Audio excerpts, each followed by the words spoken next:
Bueno, buenos días. Mi nombre es Florencia Vicentino, soy residente de segundo año de la Clínica Médica 1. Yo les voy a hablar del manejo del paciente hospitalizado con empuje moderado severo de colitis ulcerosa. El caso clínico que traemos, Gonza, ahí va.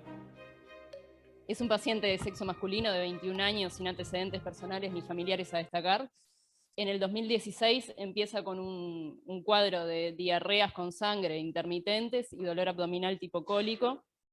En el 2019 tiene la primera consulta en Policlínica de Gastroenterología con el equipo de enfermedades inflamatorias intestinales, que consulta por rectorragia. En ese momento de la valoración inicial tiene serologías para ITS negativas, anticuerpos antitransglutaminasa, IgA negativos, IgG positivo para citomegalovirus y toxoplasma, y panel entérico negativo.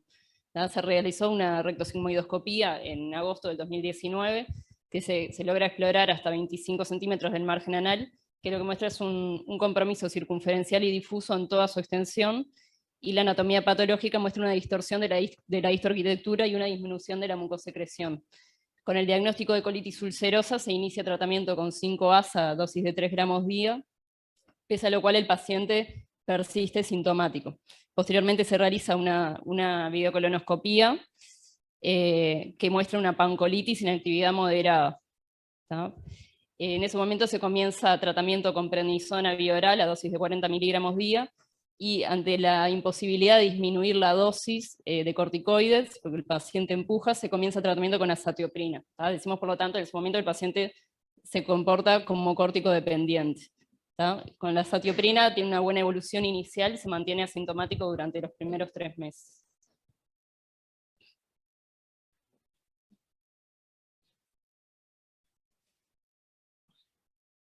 Perdón, ahí va. En la evolución tiene múltiples recaídas infecciosas y no infecciosas, con aumento de reactantes de fase aguda y descenso de hemoglobina. En diciembre del 2019 tiene una infección por Clostridium, en el 2020 una infección a Campylobacter jejuni, que fueron tratadas, que recibió tratamiento específico. Persiste con síntomas fuera de los empujes y de las intercurrencias infecciosas bajo tratamiento con azatioprina. Tiene una rectosigmoidoscopía en agosto del 2020 que muestra una rectosigmoiditis moderada severa. Por lo tanto, el paciente se comporta como inmunorefractario. Se decide iniciar tratamiento con anti-TNF, con adalimumab, que comienza la dosis de inducción, recibe 2 dosis con peoría clínica y progresión de los síntomas. Entonces, bueno, hasta el momento tenemos un paciente joven de 21 años que tiene un debut de una colitis ulcerosa a los 16 años, que se diagnostica en el 2019, con múltiples videocolonoscopías que muestran afectación colónica extensa, que tiene ingresos hospitalarios por empujes y complicaciones infecciosas digestivas, que se comporta como córtico dependiente y como inmunorefractario, todo lo cual son elementos de mal pronóstico. De la enfermedad actual, entonces el paciente consulta por deposiciones líquidas con sangre, número de 10 a 12 por día, acompañadas de fiebre y dolor abdominal y síntomas de repercusión general. Del examen físico tenía un regular estado general, bien hidratado y perfundido, piel y mucosas normocoloreadas. En el examen cardiovascular, un ritmo regular de 80 ciclos por minuto, pleuropulmonar sin alteraciones a destacar, y un abdomen doloroso, la palpación en flancos hipogástricos sin signos de irritación peritoneal, y tacto rectal sin alteraciones.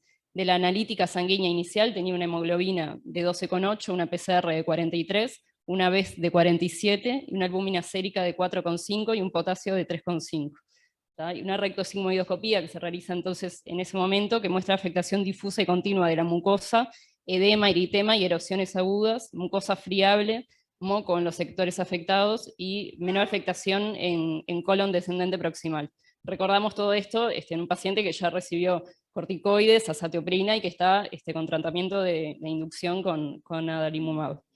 Se descartaron intercurrencias infecciosas, tiene un GeneXpert negativo, una biopsia para citomegalovirus negativo, panel entérico negativo y Clostridium negativo. Pasamos entonces a la primera pregunta. Con este cuadro clínico usted propone opción A, ingreso hospitalario por empuje moderado, Opción B, manejo ambulatorio con control clínico estrecho por tratarse de un empuje moderado. Opción C, ingreso hospitalario por empuje grave. Opción D, ingreso a internación domiciliaria por empuje moderado grave.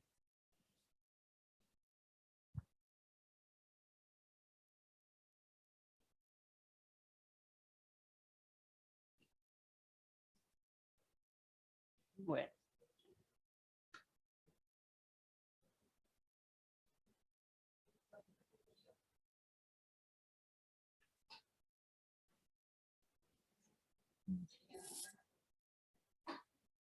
Bueno, ahí votaron.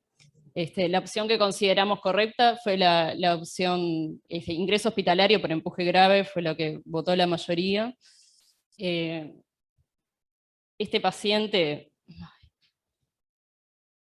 bueno, no voy a ahondar demasiado en esto que fue mencionado un poco por Val en la presentación anterior, pero bueno, si vemos el índice de True Love y WITS, que es, como se dijo anteriormente, de los más utilizados para valorar la severidad de un empuje de colitis ulcerosa, nuestro paciente tiene más de 14 puntos, por lo tanto, es un empuje grave. ¿Tá? Igualmente, a efectos, si bien es un índice que tiene utilidad en la práctica clínica, a efectos prácticos, y lo que dicen las guías ECO es que ante un paciente que tiene más de 6 deposiciones con sangre por día, más cualquier elemento de toxicidad sistémica, taquicardia, anemia, etcétera, ya podemos catalogar a un paciente como severo, y ese paciente requiere ingreso hospitalario para tratamiento intensivo.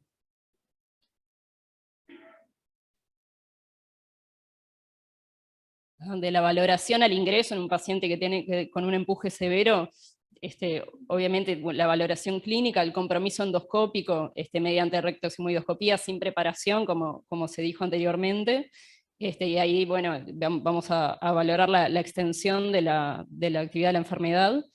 La radiografía simple de abdomen como un elemento fácil, accesible para valorar elementos de gravedad como la dilatación del colon, y siempre descartar intercurrencias infecciosas mediante la biopsia para citomegalovirus, el panel entérico, Clostridium, Ginester si requiriera, si fuera necesario.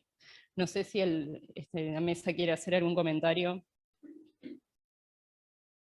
Viendo los dos casos, ¿verdad? Cada paciente con enfermedad inflamatoria es único, pero digo, son bien diferentes, ¿no? Y bien distintos.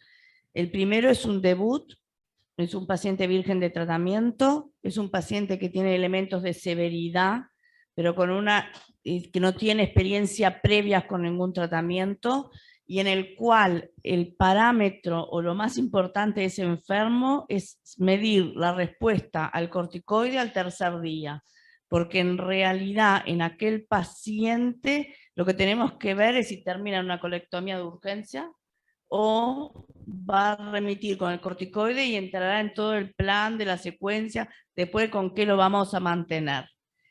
Aquella paciente, si ustedes vean los exámenes de sangre, parecía mucho más grave que este. Este enfermo tiene otra historia, tiene una larga historia. Y acá lo importante es saber que la inflamación mantenida y sostenida, como tiene este enfermo que empieza a los 16 años, es acumulativa. Este enfermo tuvo una actividad permanente varios años y eso es acumulativo. Entonces tenemos un enfermo que, si ustedes ven el hemograma, no tiene una anemia, que tiene una PCR que está aumentada, pero no como la otra.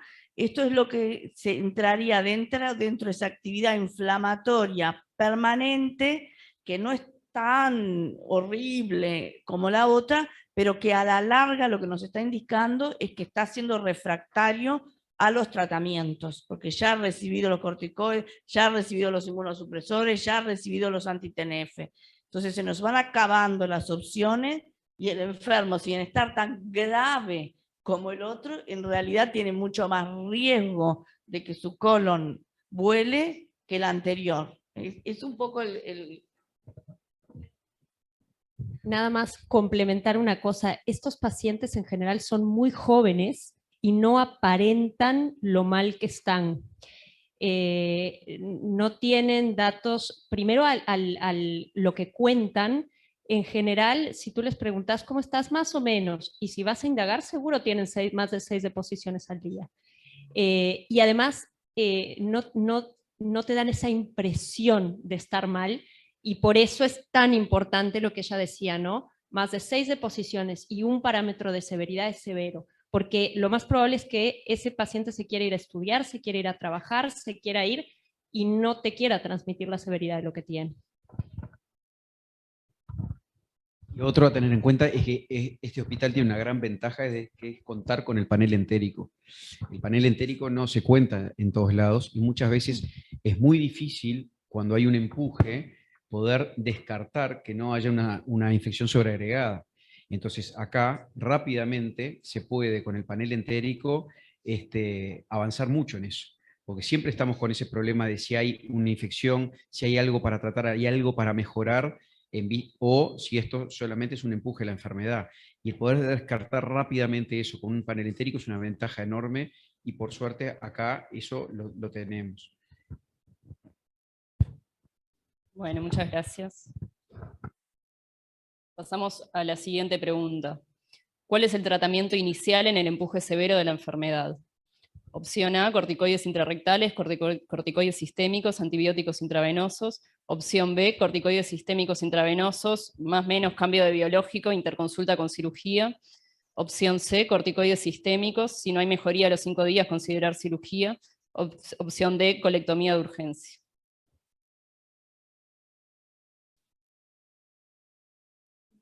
Y ya pueden votar.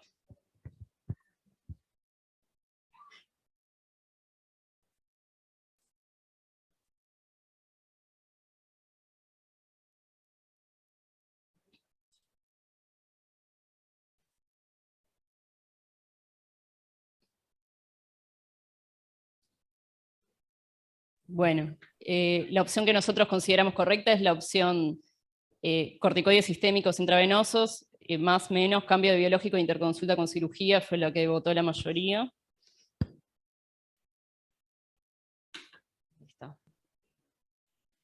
La piedra angular del tratamiento del empuje severo de la colitis ulcerosa son los corticoides intravenosos, ¿tá? Y destacar que es importante la evaluación temprana de la respuesta para valorar la estrategia a seguir, que puede ser ya sea la colectomía de urgencia o terapia de rescate con biológicos, que es el infliximab, el único anti-TNF para el que hay evidencia de la eficacia en el empuje severo, o ciclosporina. Y no se recomienda realizar corticoides más allá del 7º día, porque se vio que no aporta beneficio y sí aumentan las complicaciones. Muy importante, además de los corticoides, el tratamiento de sostén, la reposición hidroelectrolítica, las disbionías deben ser siempre corregidas. La tromboprofilaxis, pese a que haya sangrado digestivo, uno podría pensar que esos pacientes no llevan tromboprofilaxis, está indicada en todos los casos que estos pacientes tienen aumento del riesgo de enfermedad tromboembólica. Corregir la anemia siempre que esté presente, y el soporte nutricional. ¿Tá? Y ahí destacamos los fármacos que no se deberían administrar en el empuje severo: los AINES, los anticolinérgicos, antidiarreicos y opiáceos, que muchas veces uno se puede ver tentado a usarlos, están contraindicados.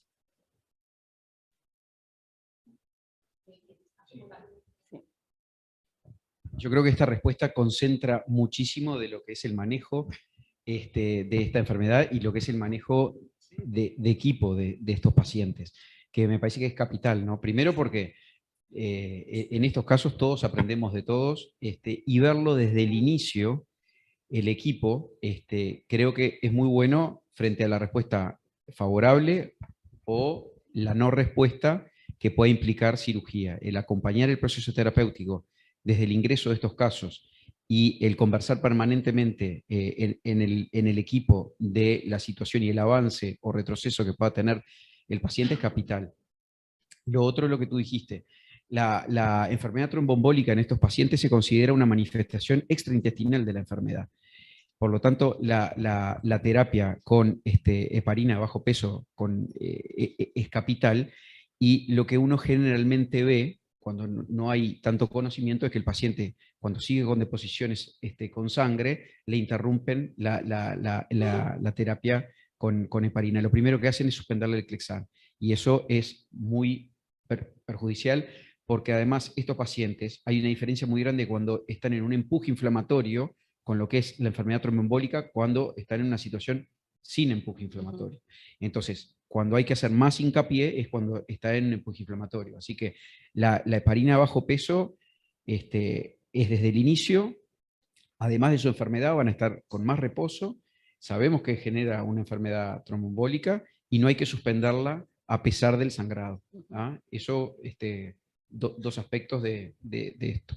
Lo otro que dijiste también es decir, y que Beatriz también hizo hincapié, que después si quieren lo vemos un poco, es el hacer hincapié en ese tercer día desde el ingreso y de tratamiento con corticoides intravenosos, por qué es ese tercer día y qué es lo que hay que evaluar después para la continuidad, pero lo vemos si quieren un poquito más adelante. Agregar, porque no me olvidé de decirlo antes, ¿no? Que antes de llegar al tercer día, el primer día, hay que prepararse para el tercer día. Entonces, entre los pedidos iniciales, no olvidar la placa de tórax, la serología para virus B, el cuantiferón, porque ya la biopsia para el sistema hogar, que son lo que nos necesitamos como para en el tercer día pedir un biológico. Esto que dice Beatriz en la práctica generalmente es lo que vemos que lleva a los retrasos. Es decir, porque al no pedirlo desde el inicio, después se empieza a enlentecer porque no está el Clostridium, porque no está el citomegalovirus, porque demoró. Entonces, si no sale toda esa paraclínica desde el inicio, después cuando la toma de decisiones siempre se sigue retrasando y empezamos a perder esos días que son capitales, porque el hecho de estos pacientes operarlos en ese plazo óptimo puede llevar a triplicar la mortalidad. Es decir, un paciente con un empuje severo que hay que operarlo o se opera después del día 14, hay un timing ahí que es muy difícil siempre, por eso la discusión en un grupo y en un equipo multidisciplinario es capital. El cirujano no quiere sacar un colon que quizá no lo tenga que sacar, después que está sacado, no lo puede volver a poner, y sacar el colon, y sacar todo el colon, ya sabe que implica para el paciente a lo largo de luego su vida llevar una mochila que puede ser compleja, complicada, que le va a generar cambios que son irreversibles. Entonces, la oportunidad del tratamiento tiene que ser discutida a permanencia, a sabiendas que la precocidad en el tratamiento puede hacer operar a un número mucho más importante de pacientes que el necesario, y el retraso aumenta la mortalidad significativamente. Entonces, hay que estar muy finos en esos días. Por eso lo del tercer día es importante para ver después los criterios de Oxford, que si quieren los vemos después un poquito, que son cuando al tercer día hay más entre 3 y 8 deposiciones con una PCR mayor de 45 o más de 8 deposiciones en el día. Eso tiene un valor predictivo positivo para la colectomía de un 85%. Entonces, ahí ya tenemos un punto de inflexión que es capital para la toma de decisiones.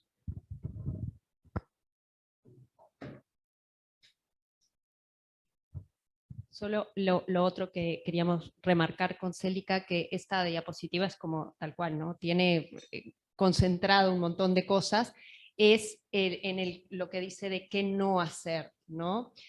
Son pacientes que muchas veces en empuje severo llegan doloridos a la puerta, y la realidad es que sabemos que es bastante ansiógeno este tema de no le des anticolinérgicos, no le des opiáceos, no le des tramadol, pero lo que es que en él el corticoide oficia como un analgésico, entre comillas, ¿no?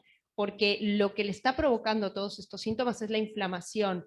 Entonces, un poco la tranquilidad que nos da a nosotros es, yo le voy a poner tromboprofilaxis a un paciente que está sangrando, sí, pero le estoy tratando la enfermedad que lo hace sangrar. Y lo otro es, en estos pacientes el dolor está provocado por inflamación, le voy a tratar la inflamación, tiene que mejorar el dolor porque si no me tiene que hacer pensar en complicación. Esa es un poco la base de por qué tenemos que tratar de evitar, que no es nada fácil evitarlos, me imagino, y sobre todo cuando uno está... Muchas gracias. Bueno, vamos a la siguiente pregunta. Al tercer día se valora la respuesta al tratamiento. ¿Cuáles son los predictores de falla de respuesta a los corticoides en el empuje severo? Opción A, hipoalbuminemia, media de deposiciones diarias, dilatación colónica. Opción B, anemia, dolor abdominal, hipoalbuminemia. Opción C, persistencia de diarrea con sangre y anemia. Opción D, dilatación colónica, persistencia de BES y PCR elevadas e hipopotasemia.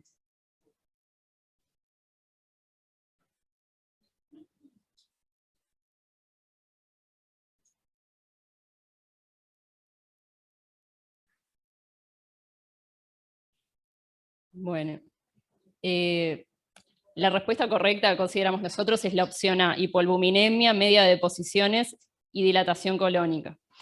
Vamos a explicar un poco esto.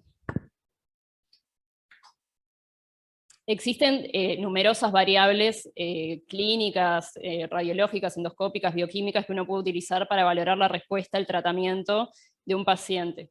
Pero hay tres variables que son justamente esas: la frecuencia de deposiciones, la hipoalbuminemia al ingreso y la presencia de dilatación en el colon, que demostraron ser buenos predictores de falla de respuesta al tratamiento médico cuando se evalúa en el tercer día.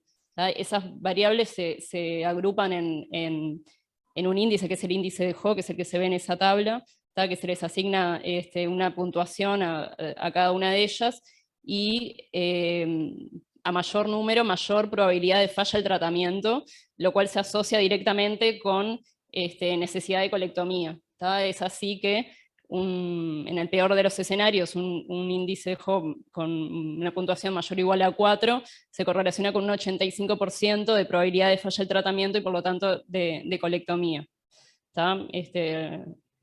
Era un poco eso. No es que existen muchas más variables que uno puede usar para valorar la respuesta, pero estos son predictores de falla al tratamiento médico.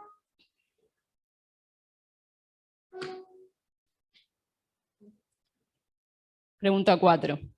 ¿Cómo se realiza el soporte nutricional en el paciente con empuje moderado severo? Opción A, el valor de la albúmina sérica determina el tipo de soporte nutricional a emplear. Opción B, debe intentarse un soporte enteral siempre que sea posible. Opción C, debe iniciarse nutrición parenteral desde el ingreso. Opción D, debe suspenderse la vía oral e indicar nutrición enteral por sonda nasogástrica.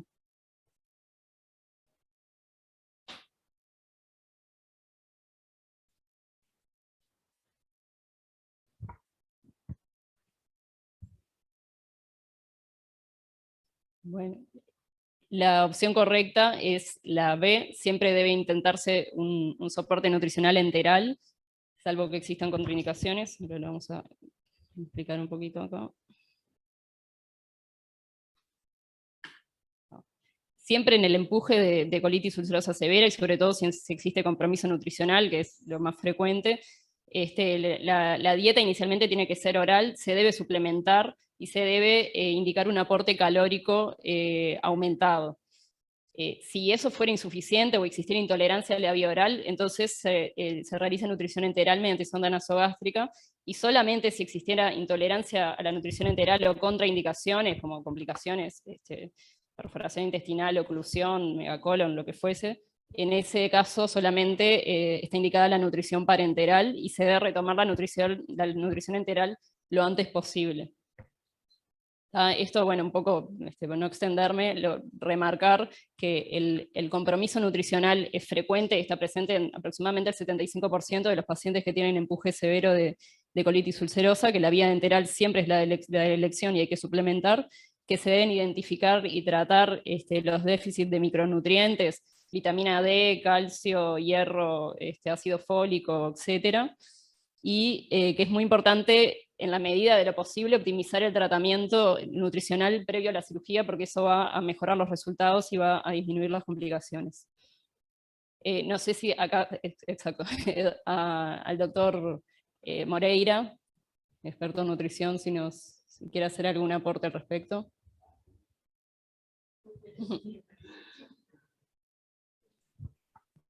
Buen día. ¿Me escuchan? Sí. Buen día, gracias a Gonzalo y a Jimena por la invitación y un saludo a los profesores de la mesa que hace días que no los veo. No soy ningún experto en nutrición. Los pacientes con enfermedad inflamatoria intestinal, como decía Beatriz, y me gustó mucho una analogía que utilizó comparando a los pacientes con colitis severa a los pacientes gran quemados, es verdad que los pacientes con enfermedades inflamatorias tienen un compromiso de su estado nutricional bien importante, y está bien estudiado eso. Es un poco distinto el mecanismo de compromiso nutricional en la enfermedad de Crohn que en la colitis ulcerosa. Ustedes saben que estos pacientes, cuando están en periodo de remisión inflamatoria, el gasto energético en reposo de estos pacientes es similar al de la población general. Pero cuando están en periodo de enfermedad activa, en la enfermedad de Crohn, por ejemplo, el gasto energético en reposo es sustancialmente mayor que el de la población general, y probablemente en la colitis eso de alguna forma se equipare con la reducción del gasto energético por la inactividad. Es mucho más importante el compromiso del gasto energético en reposo de la enfermedad de Crohn que de la colitis ulcerosa.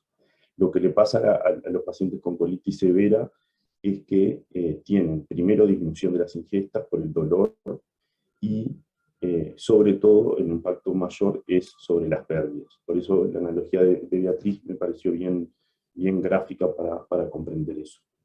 Las pérdidas de proteína y de micronutrientes en los episodios de colitis severa, y sobre todo cuando la extensión de la colitis es mayor, son bien significativos y hacen que, por ejemplo, los requerimientos proteicos de pacientes con colitis grave sean similares a los de un paciente crítico, y prácticamente duplican los requerimientos de proteína.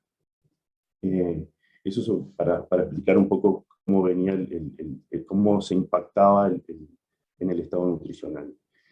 Una cosa interesante de estos pacientes es el compromiso de los micronutrientes, que son como el lado oculto que habitualmente nunca miramos. Uno siempre se centra en el aporte energético y de proteínas, y pocas veces en los pacientes se evalúa los requerimientos de micronutrientes. Y los pacientes con enfermedad inflamatoria intestinal tienen compromiso severo del estado de los micronutrientes esenciales. Hay una dificultad que es en la dosificación de los micronutrientes, y para eso hay que entender que la mayoría de los micronutrientes son también reactantes de fase aguda, algunos positivos y otros negativos. Entonces, cuando uno dosifica los micronutrientes en etapa de actividad de la enfermedad, eso puede dar un valor no real de la situación de los micronutrientes. Entonces es importante que eso se mida en los periodos de remisión, y que también es una etapa en la que a veces nos olvidamos de dosificar esas cosas, porque bueno, pensamos que el paciente ya está en una etapa de estabilidad y que eso no se ve comprometido. Con respecto a las preguntas, a las opciones de la pregunta, la primera opción hablaba de la importancia de la albúmina como un factor que permitiría dirigir o orientar el soporte nutricional. Y me gustaría decir alguna cosa de la albúmina.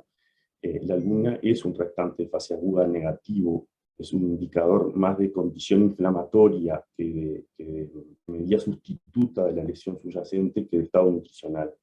Es un buen predictor de morbilidad y de mortalidad en casi todas las patologías en las que se estudia la albúmina como factor para eso, y es más reflejo de la respuesta de fase aguda que un indicador del estado nutricional.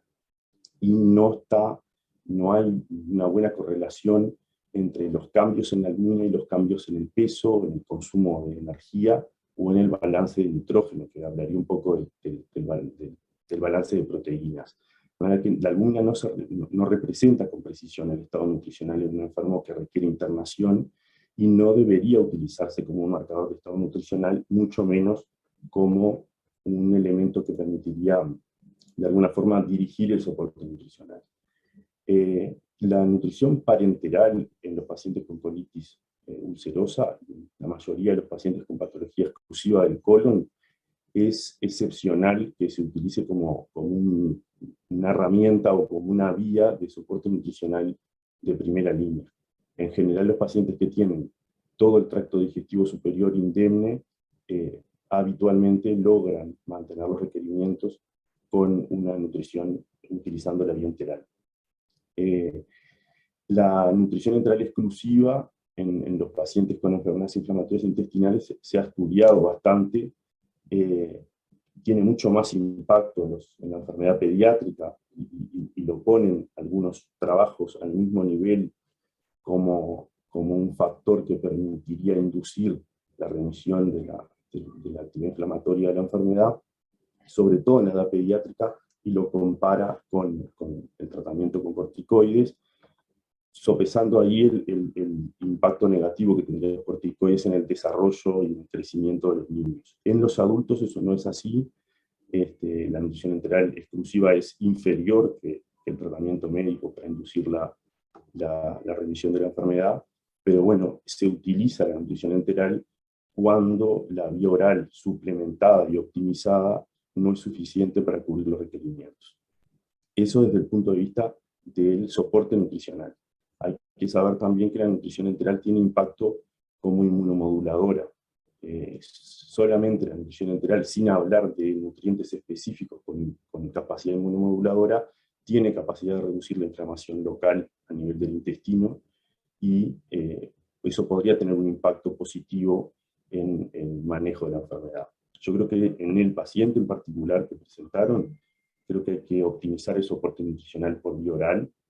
Los suplementos nutricionales orales líquidos son mucho mejores tolerados que los polvos, y si se puede utilizar un suplemento nutricional además rico en proteínas de alto valor biológico, que si uno le administra 2 o 3 botellitas por día al paciente por vía oral en forma fraccionada, uno puede administrar entre 600 y 900 calorías como suplemento, y eso en general en la mayoría de los pacientes funciona como para mantener el aporte de los requerimientos proteicos.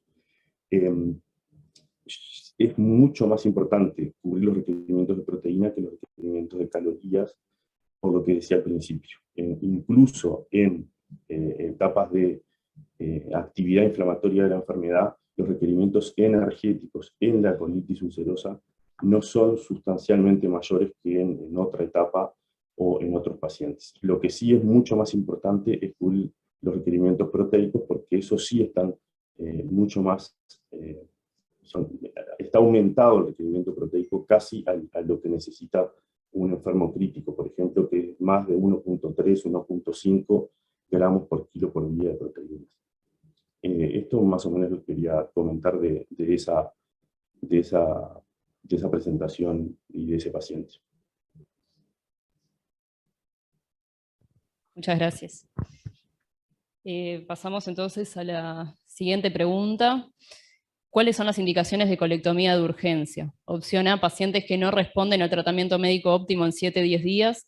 Opción B, pacientes que no responden al tratamiento médico óptimo en 3-5 días o que presentan complicaciones graves. Opción C, pacientes con empuje severo resistente a corticoides. Opción D, pacientes con respuesta parcial al tratamiento pero con predictores de mala evolución.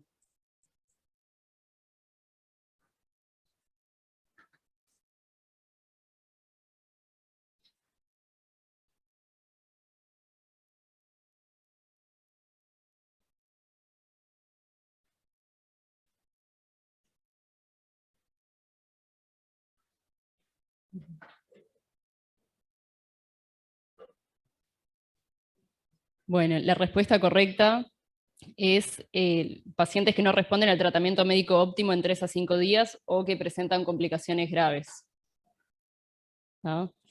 Básicamente esas son las dos indicaciones. No me quiero extender demasiado porque hay poco tiempo. Recalcar, como ya en realidad se dijo anteriormente, que la demora en la toma de decisión de cirugía aumenta considerablemente la morbilidad operatoria y la mortalidad en general. Bueno, contar un poco la evolución de nuestro paciente. Al tercer día de tratamiento con corticoides intravenosos continuaba con una media de deposiciones con sangre de 10 a 12 por día. Por lo tanto, se decidió en conjunto con el equipo de cirugía y con el paciente realización de una colectomía subtotal. Consideraciones finales como para llevarnos de esta esta presentación, siempre valorar al inicio de los pacientes para determinar si estamos frente a un empuje severo, descartando siempre las causas infecciosas. Si es severo, el paciente tiene que internarse para realizar tratamiento intensivo con glucocorticoides intravenosos y más o menos tratamiento de sostén. De entrada, el manejo del paciente debe ser un equipo multidisciplinario, incluyendo a gastroenterólogo y a cirujano. No olvidarnos de los cuidados del paciente, el tratamiento de sostén, más allá de los corticoides, la tromboprofilaxis, el tratamiento, el soporte nutricional, la corrección hidroelectrolítica y la anemia. Acordarnos de lo que no debemos hacer, de evitar los AINES, los opiáceos anticolinérgicos y antidiarreicos, y acordarnos que si se realiza una colectomía subtotal, como fue en el caso de nuestro paciente, importante el seguimiento al posterior, básicamente por dos motivos, que es que existe la posibilidad de empuje en el recto y que estos pacientes tienen un riesgo aumentado con respecto a la población general de cáncer de colon. Bueno, muchas gracias.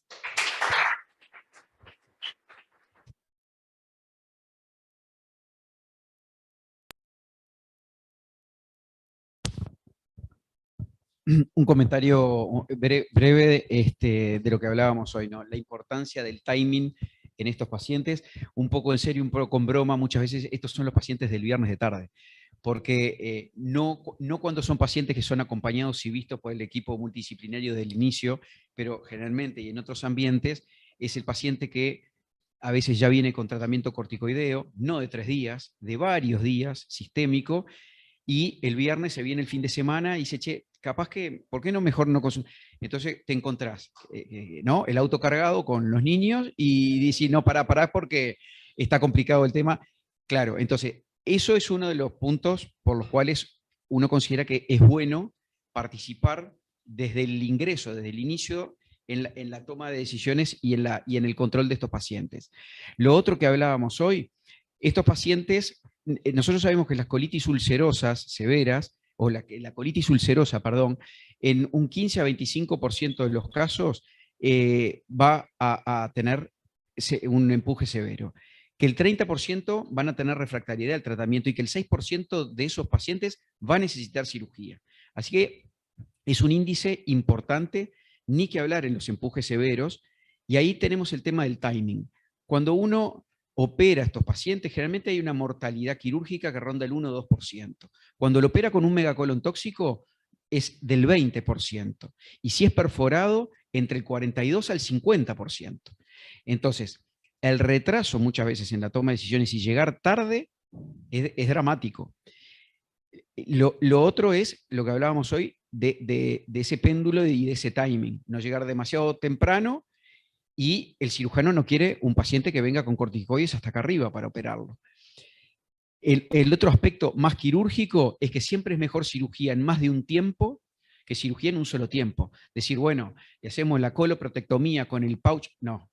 Esto es colectomía total, iliostomía, cierre del recto y o sigmoidostomía abocada como fístula mucosa cuando es un paciente que viene tapado de corticoides, con una hipoalbuminemia muy importante. Tú decís, bueno, hasta el propio cierre del muñón rectal puede fallar y abrirse, porque es como manteca. Entonces, si tenés un cabo rectal, un muñón rectal, que vos haces un disparo de sutura y te quedás conforme, sutura, cierra el recto y lo dejas abandonado. Y si no, una opción es abocar también el sigmoide, como sigmoidostomía, como fístula mucosa, incluso podés hacer algún tratamiento local a través de ese estoma, e iliostomía, y después que se recupera, planificás el restablecimiento del tránsito. Pacientes jóvenes todos. La cirugía laparoscópica es fundamental. ¿Por qué? Porque esto no es solamente el empuje severo, es lo que viene después.